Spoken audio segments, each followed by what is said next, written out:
ನಮಸ್ಕಾರ. Info with Swati ಚಾನಲ್ಗೆ ಎಲ್ರಿಗೂ ಆತ್ಮೀಯವಾದ ಸ್ವಾಗತ. ಗೃಹಲಕ್ಷ್ಮಿ ವಿಚಾರವಾಗಿ ಕೆಲವೊಂದಷ್ಟು ವಿಚಾರಗಳು ಈಗ ಪ್ರಸ್ತಾಪ ಮಾಡ್ತಾ ಇದ್ದಾರೆ. ಯಾರು? ಪಬ್ಲಿಕ್ಗಳು, ಮೀಡಿಯಾಗಳು.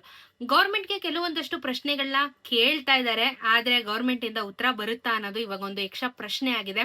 ಸ್ಪೆಷಲಿ ಗೃಹಲಕ್ಷ್ಮಿ ವಿಚಾರವಾಗಿ ಈ ವಿಡಿಯೋದಲ್ಲಿ ಮಾತಾಡ್ತಾ ಹೋಗ್ತೀನಿ. ಚಾನೆಲ್ ಸಬ್ಸ್ಕ್ರೈಬ್ ಮಾಡ್ಕೊಂಡು ವಿಡಿಯೋನ ಕಂಟಿನ್ಯೂಸ್ ಆಗಿ ವಾಚ್ ಮಾಡಿ. ಜೂನ್ ತಿಂಗಳಿಗೆ ಕಾಲಿಟ್ಟಾಗಿದೆ. ಕೆಲವೊಂದಷ್ಟು ಚೇಂಜಸ್ ಆಗುವಂತ ಸಾಧ್ಯತೆಗಳು ಆಗಬಹುದು, ಇರಬಹುದು ಅಂತ ಕೂಡ ನಾನು ನಿಮಗೆ ನೆನೆ ವಿಡಿಯೋದಲ್ಲೂ ನಾನು ತಿಳಿಸ್ಕೊಟ್ಟಿದ್ದೆ ನಿಮಗೆ.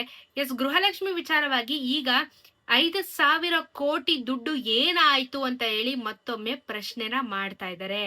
ಎಸ್, ಇವಾಗ ಗೃಹಲಕ್ಷ್ಮಿದು ನಮ್ಗೆ ಕಳೆದ ವರ್ಷದ್ದು 2 ತಿಂಗಳು ಕೊಡ್ಲೇ ಇಲ್ಲ. ಅದಾದ್ಮೇಲೆ ಇವಾಗ ಹೊಸದಾಗಿ ಚೀಫ್ ಮಿನಿಸ್ಟರ್ ಕೂಡ ನಮ್ಗೆ ಚೇಂಜ್ ಆಗಿದ್ದಾರೆ.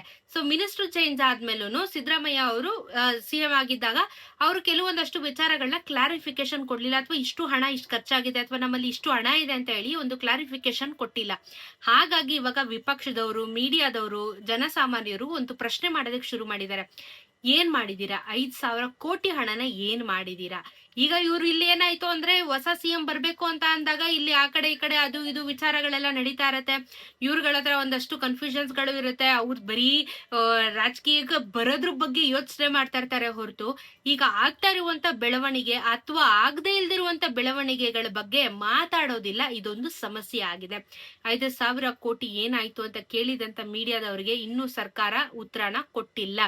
ಇದ್ರ ಜೊತೆಗೆ ನಿಮ್ಗೆ ಗೊತ್ತಿರೋ ಹಾಗೆ ಲಾಸ್ಟ್ ಮಂತ್ ಎಂಡ್ ಆಗ್ತಾರೆ ಕೆಲವೊಂದಷ್ಟು ಜನ ಆಕ್ಚುಲಿ ಕೋರ್ಟ್ ಅಲ್ಲಿ ಕೇಸ್ ಕೂಡ ಹಾಕಿದ್ರು. ಮಹಿಳೆಯರು ಹೈಕೋರ್ಟಿಗೆ ಹೋಗಿ ಕೇಸ್ ಕೂಡ ಹಾಕಿದ್ರು. ಇದಕ್ಕೆ ಗೌರ್ಮೆಂಟ್ ಇನ್ನ ಕೂಡ ಉತ್ತರನೂ ನೀಡಿಲ್ಲ. ಸೊ ಈ ರೀತಿ ಮಾಡ್ತಾ ಹೋದ್ರೆ ಮುಂದಕ್ಕೆ ಹೇಗಾಗತ್ತೆ? ಅಥವಾ ಇದೇ ರೀತಿ ನಂಬಿಕೆಗಳನ್ನ ಇಟ್ಕೊಂಡಿದ್ರೆ ಮುಂದೆ ಇದೇ ಗೌರ್ಮೆಂಟ್ ಮುಂದುವರಿಬೇಕು ಅಂತ ಅಂದ್ರೆ ಇವ್ರು ಗ್ಯಾರಂಟಿ ಯೋಜನೆಗಳನ್ನ ಯಾಕೆ ಸರಿಯಾದ ಸಮಯಕ್ಕೆ ಕೊಡ್ತಾ ಇಲ್ಲ? ಕೇಳುವಂತ ಪ್ರಶ್ನೆಗಳಿಗೆ ಯಾಕೆ ಉತ್ತರನ ಕೊಡ್ತಾ ಇಲ್ಲ? ಈಗ ಕೆಲವೊಂದಷ್ಟು ಜನರಿಗೆ 29 ಕ್ಲಿಯರೆನ್ಸ್ ಆಗಿ 30 ಒಂದ್ ಸ್ವಲ್ಪ ಜನಕ್ಕೆ ಮಾತ್ರ ಬಾಕಿ ಇದೆ. ಒಂದು 20% ಅಂತ ಲೆಕ್ಕ ಇಟ್ಕೊಳ್ಳೋಣ.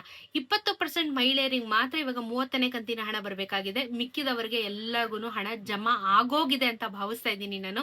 ಬಿಕಾಸ್ ಇವಾಗ ಸ್ವಲ್ಪ ಟೆಕ್ನಿಕಲ್ ಇಶ್ಯೂ ಆಗಿದ ಕಾರಣ ಇವಾಗ ಈ ರೀತಿ ಸ್ವಲ್ಪ ಸಮಸ್ಯೆ ಆಗಿದೆ. ಅಂಡ್ KYC ನ ಎಲ್ಲಾನು ಇವಾಗ ಕಂಪಲ್ಸರಿ ಮಾಡ್ತಾ ಇದ್ದಾರೆ. ಅದನ್ನು ನಾನು ನಿಮಗೆ ಒಂದು ಲಾಸ್ಟ್ 2-3 ವಿಡಿಯೋಸ್ ಇಂದ ಹೇಳಿದೆ ನಿಮ್ಗೆ.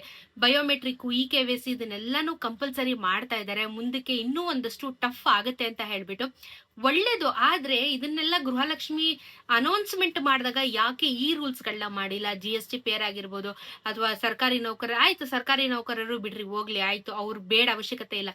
ಬಟ್ ಇಲ್ಲಿ ಈ ತರ ಫೇಕ್ ಮಾಡಿಸ್ಕೊಂಡಿದ್ದಾರೆ, ಫ್ರಾಡ್ ಮಾಡಿಸ್ಕೊಂಡಿದ್ದಾರೆ ಅಂತ ಮೊದ್ಲೇ ಚೆಕ್ ಮಾಡದಿರೋ ಹಾಗೆ ಗೌರ್ಮೆಂಟ್ ಈ ಒಂದು 5 ಗ್ಯಾರಂಟಿಗಳನ್ನ ಯೋಜನೆನ ಅನೌನ್ಸ್ ಮಾಡಿದ್ರು. ಈಗ ಎಲ್ಲ ಸಮವಾಗಿ ನಡೀತಾ ಇರ್ಬೇಕಾದ್ರೆ ಈಗ ಎಲ್ಲ KYC ಮಾಡ್ತೀವಿ, ನಾವು ಕ್ಯಾನ್ಸಲೇಷನ್ ಮಾಡ್ತೀವಿ ಅಂತ ಹೇಳಿ ಬಂದಿದೆ. ಸೊ ಮೊದಲೇ ಮಾಡದೇ ಇಲ್ದಿರುವಂತ ರೂಲ್ಸ್ ಸೆಂಟರ್ಗೆ ತಂದಿದ್ದಾರೆ. ಇವಾಗ ಮತ್ತೆ ಮಿನಿಸ್ಟರ್ ಚೇಂಜ್ ಆಗಿದೆ. ಇವ್ರೇನ್ ಎಲ್ಲ ಒಂದೇ ಪಕ್ಷದವ್ರೆ, ಬಟ್ ಥಿಂಕಿಂಗ್ ಬೇರೆ ಇರತ್ತಲ್ವಾ? ಇವಾಗ ಅವ್ರದ್ದು ಥಿಂಕಿಂಗ್ ಬೇರೆ ಇರುತ್ತೆ, ನಿಮ್ದೊಂದು ಥಿಂಕಿಂಗ್ ಬೇರೆ ಇರುತ್ತೆ. ಅದನ್ನೆಲ್ಲ ಸಾಲ್ವ್ ಮಾಡ್ತಾರಾ? ಇಲ್ಲ ಅಂತಂದ್ರೆ ಬರೀ ಅವ್ರದ್ದೇನಿದೆ ಅವ್ರ ಜೋಕ್ ತುಂಬಿಸ್ಕೊಂಡು ಹೋಗ್ತಾರಾ ಅನ್ನೋದನ್ನು ಪ್ರಶ್ನೆ ಆಗಿದೆ. ಗೌರ್ಮೆಂಟ್ ಉತ್ತರ ಕೊಡ್ತಾ ಇಲ್ಲ. ಇದು ಸಮಸ್ಯೆ ಆಗಿರುವಂತದ್ದು. ಮೊನ್ನೆ ಹೈಕೋರ್ಟ್ಗೆ ಹೋಗಿದ್ದು ಏನಾಯ್ತು? ಮ್ಯಾಟ್ರೇ ಆಚೆ ಬರ್ಲಿಲ್ಲ. ಇಲ್ಲಾಂದ್ರೆ ಅಲ್ಲಿಗೆ ಕೇಸ್ನ ಮುಚ್ಚಾಕ್ಬಿಟ್ರ? ಅದು ಗೊತ್ತಾಗ್ಲಿಲ್ಲ. ಯಾಕೆ? ಹೈಕೋರ್ಟ್ ಇಂದ ಹೋದಾಗ ನೋಟಿಸ್ಗಳು, ಸ್ಟೇಟ್ಮೆಂಟ್ಗಳು ಗೌರ್ಮೆಂಟ್ ಅದಕ್ಕೆ ಸ್ಪಂದಿಸ್ಬೇಕು, ಅದಕ್ಕೆ ಉತ್ತರನ ಕೊಡ್ಬೇಕು. ಆದ್ರೆ ನಮ್ ಗೌರ್ಮೆಂಟ್ ಉತ್ತರ ಕೊಡೋದೇ ಇಲ್ಲ. ಇದೇ ಆಗೋದು ಸಮಸ್ಯೆ. ಯಾಕಂದ್ರೆ ಏನು ಮಾಡಕ್ ಆಗಲ್ಲ. ನಿಮ್ಗೆಲ್ಲ ಅರ್ಥ ಆಗುತ್ತೆ ಅಂತ ಭಾವಿಸ್ತೀನಿ ನಾನು. ಸೊ ಉತ್ತರ ಬಂದಿಲ್ಲ.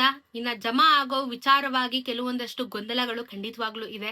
ಅಂಡ್ 31ನೇ ಕಂತಿನ ಹಣ ಕೂಡ ನಿಮ್ಗೆ ತಡ ಆಗುತ್ತೆ. 2 ತಿಂಗಳ ಕಾಲ ಹಣ ಬರೋದಿಲ್ಲ ಅಂತ ಕೂಡ ನಿಮ್ಗೆ ನಾನು ಲಾಸ್ಟ್ ಮಂತ್ ಇಂದನು ಹೇಳ್ತಾನೆ ಬರ್ತಾ ಇದ್ದೀನಿ. ತೊಂದರೆ ಆಗುತ್ತೆ, ಖಂಡಿತವಾಗ್ಲೂ ಮುಂದಕ್ಕೆ ತೊಂದರೆ ಆಗುತ್ತೆ. ಸೊ ಎಲ್ಲ ಬೆಲೆ ಏರಿಕೆ ಮಧ್ಯ ಅಟ್ಲೀಸ್ಟ್ ಗೃಹಲಕ್ಷ್ಮಿನ ಒಂದ್ ಸ್ವಲ್ಪ ಏನೋ ಒಂದು 500 ರೂಪಾಯಿ, 1000 ರೂಪಾಯಿ ಮತ್ತೊಂದು ಏರಿಕೆ ಮಾಡಿದಿದ್ರೆ ಅದು ಇನ್ನೂ ಚೆನ್ನಾಗಿರೋದು, ಹೆಲ್ಪ್ ಆಗಿರೋದು. ಇದ್ರ ಬಗ್ಗೆನೂ ಚರ್ಚೆ ನಡೀತಾ ಇದೆ. ಏರಿಕೆ ಏನಾದ್ರು ಮಾಡ್ತಾರ ಅಂತ ಹೇಳಿ. ಬಟ್ ಯಾವುದೇ ರೀತಿಯಾಗಿರುವಂತ ಡೆವಲಪ್ಮೆಂಟ್ ಖಂಡಿತ ಆಗ್ತಾ ಇಲ್ಲ. ಇದೆಲ್ಲದ್ರ ಮಧ್ಯೆ ಎಲ್ಲರೂ ತಗ್ಲಾಕೊಂಡು ಎಲ್ಲರೂ ಅನುಭವಿಸುವಂತ ಕಾರ್ಯಕ್ರಮ ಆಗ್ತಾ ಇದೆ ಅಷ್ಟೇನೆ. ಸೊ 30ನೇ ಕಂತಿನ ಹಣ ಇನ್ನೊಂದು 20% ಮಹಿಳೆಯರು ಬರಬೇಕು. ಆದಷ್ಟು ಬೇಗ ನಿಮ್ಮ ಖಾತೆಗೆ ಜಮಾ ಆಗುತ್ತೆ, ಯೋಚನೆ ಮಾಡಕ್ ಹೋಗ್ಬೇಡಿ. ಅಂಡ್ ಇದರ ಬಗ್ಗೆ ನಿಮ್ಮ ಅನಿಸಿಕೆ ಏನು ಅನ್ನೋದನ್ನ ದಯವಿಟ್ಟು ಕಮೆಂಟ್ ಅಲ್ಲಿ ತಿಳಿಸಿ. ಗೌರ್ಮೆಂಟ್ ಯಾಕೆ ಉತ್ತರ ಕೊಡ್ತಾ ಇಲ್ಲ? ಎಲ್ಲ ಅವ್ರವ್ರದೇ ಕೆಲಸದಲ್ಲಿ ಬ್ಯುಸಿ ಆಗಿದ್ದಾರೆ. ಜನಸಾಮಾನ್ಯರಿಗೋಸ್ಕರ ಇರುವಂತ ಗೌರ್ಮೆಂಟ್ಗೆ ನಾವುಗಳು ಪ್ರಶ್ನೆ ಮಾಡಿದಾಗ ಉತ್ತರ ಕೊಡೋದಿಲ್ಲ. ಇದೊಂದು ದೊಡ್ಡ ಸಮಸ್ಯೆ ಕೂತಿದೆ. ಉತ್ತರ ಕೊಡ್ತಾರೋ ಇಲ್ವೋ ಅದು ಗೊತ್ತಿಲ್ಲ. ಯಾಕಂದ್ರೆ ಇವಾಗ ಅವ್ರವ್ರ ಮಿನಿಸ್ಟರ್ ಆಗೋಗಿ ಅವ್ರಿಗೆ ಇದ್ ಕೊಡಿ, ಅವ್ರಿಗೆ ಅದ್ ಕೊಡಿ ಅನ್ನೋಷ್ಟೊತ್ತಿಗೆ ಇವಾಗ ಮುಗಿಸ್ಬಿಡ್ತಾರೆ. ಈ ತಿಂಗಳು ಗ್ಯಾರಂಟಿ ಜೂನ್ ತಿಂಗಳು ಹಿಂಗೆ ಮುಗಿಸ್ಬಿಡ್ತಾರೆ. ಇಲ್ಲಿ ಮಧ್ಯದಲ್ಲಿ ಸಿಗಾಕೊಂಡು ಒದ್ದಾಡೋರು ನಮ್ಮಂತ ಕಾಮನ್ ಪೀಪಲ್ಸ್ಗಳು. ಏನು ಮಾಡಕ್ಕಾಗಲ್ಲ. ವೋಟ್ ಹಾಕ್ಬೇಕಾದ್ರೆ ಯೋಚನೆ ಮಾಡ್ಬೇಕಾಗಿತ್ತು. ಬಟ್ ಇವಾಗ ಕಾಲ ಮೀರೋಗಿದೆ. ಮುಂದಿನ ಸತಿ ಆದ್ರೂ ಯೋಚನೆ ಮಾಡಿ ವೋಟ್ ಹಾಕಿ. ಸಿಗೋಣ ಇನ್ನೊಂದಷ್ಟು ವಿಡಿಯೋ ಅಲ್ಲಿ.